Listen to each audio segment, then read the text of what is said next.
क्या आप जानते हैं, भारत में एक ऐसा विश्वविद्यालय था जो दुनिया का सबसे पहला और सबसे बड़ा आवासीय विश्वविद्यालय था, जहां हजारों छात्र विदेशों से पढ़ने आते थे। नाम था नालंदा।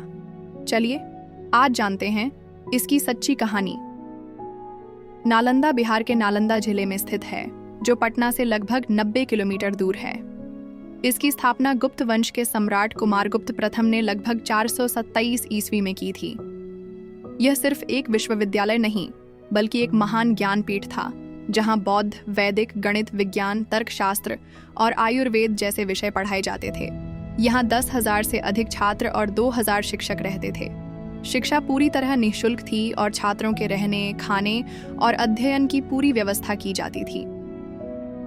नालंदा सिर्फ भारत ही नहीं, पूरे एशिया का शिक्षा केंद्र बन गया था।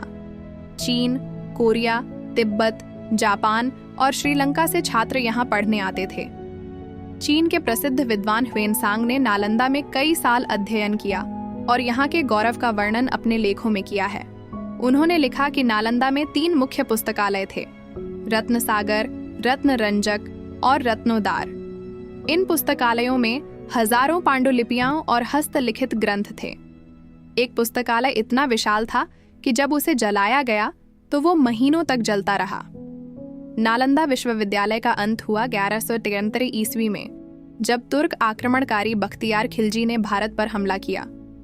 उसने नालंदा को आग लगा दी, हजारों भिक्षुओं की हत्या कर दी गई, पुस्तकालयों को जला डाला गया और भारत के ज्ञान का एक पूरा युग राख में बदल गया। यह घटना भारत के इतिहास की सबसे दर्दनाक क्षणों में से एक है। नालंदा अब खंडहर है, मगर इसकी मिट्टी में आज भी ज्ञान की खुशबू बसी है। यह सिर्फ इतिहास नहीं, हमारी पहचान है। आइए इसे जानिए, बांटिए और फिर से एक ज्ञान यात्रा शुरू कीजिए, क्योंकि जब तक भारत नालंदा को याद रखेगा, तब तक उसकी आत्मा जीवित रहेगी।